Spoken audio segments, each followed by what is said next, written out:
Здравейте отново, майнери! Аз съм Само Чакъров и този клип го правя да разясня малко казуса от съдебен спор, понеже доста хора коментираха, звъняха и така нататък. По случая с Мартин, то е ясно, вече съм го коментирал в предни клипчета. Целият проблем дойде от там, че той излъга, че не си е взел двете машини, при което аз имах негово капаро за трета машина и компенсация от последния месец или последните 2 или нещо такова. Не го правя така, че се оправдавам. Ясно е, че имах проблем с тока и заради това машинките не работят.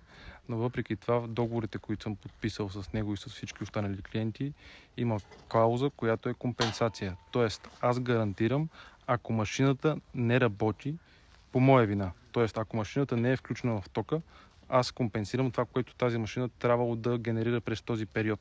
Тоест, с една дума, да гарантираме сигурност на клиента. Проблемът тръгна от там, понеже беше качил клипчета, в които беше наговорил какви ли не работи.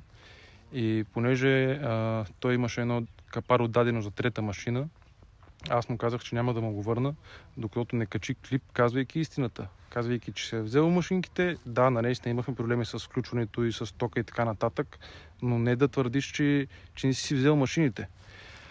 Окей, както и да е, тази тема я затварям. Дал съм нужните обяснения, където трябва и както трябва.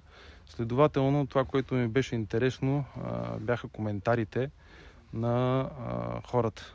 Имаше хора, които бяха запознати с казуса, интелигентни хора и знаят за какво става въпрос. Но хората, които не разбират по темата, честно казано, тяхните коментари ме накараха да се посмеят доста. Също така много хора коментираха, които си нямат абсолютно никаква идея по темата, но коментираха. Тяхните коментари най-много ме зарадваха и най-много ме накараха да се смея, понеже бяха доста забавни. Но това ме накара да се замисля колко некомпетентни хора има по темата. И за това искам да направя това всичко по-прозрачно. Искам да покажа абсолютно как се изгражда бизнеса в България. Понеже аз съм момче, което е израснало в чужбина и се е прибрало да се развива в България. Затова мисля да правя клипчета малко по-човешки и по-директни, без много едитвания и така нататък. Ще покажа истински и реалния процес на това как се изгражда бизнес. По този начин ще покажем как стои цялата истина и се надяваме да помогнем на много от вас. Така, първата фирма, която тръгнал да развивам е Miner EOD. Това е фирма, която се занимава с продажбата на криптокопачки и услугата хостинг. Хостинг е буквално когато човек реши да си остави копачката в наша ферма и ние да я захранваме с наш ток.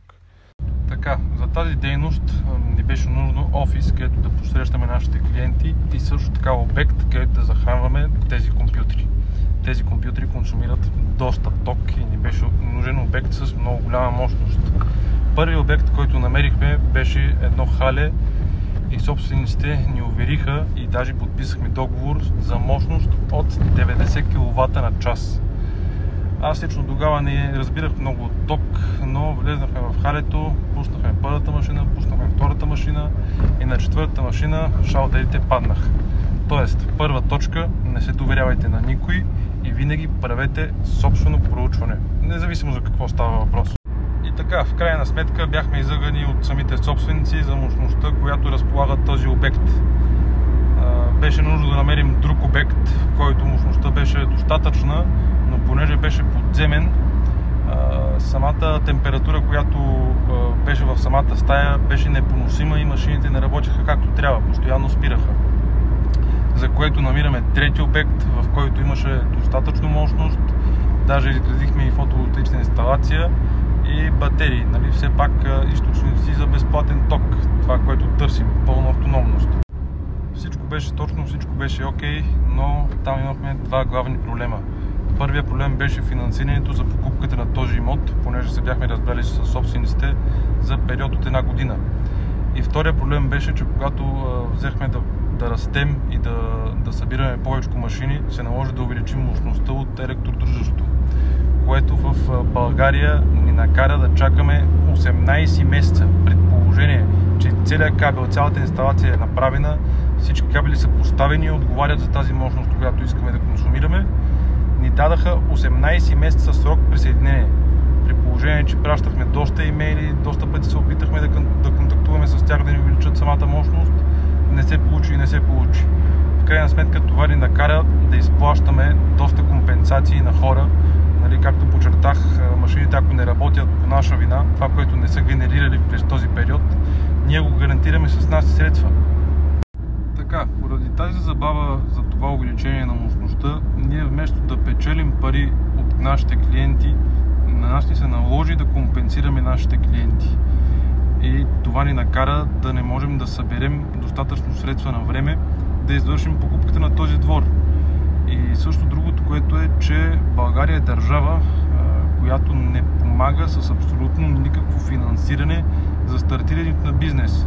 Абсолютно никаква помощ, нито за покупка на имот, нито абсолютно нищо.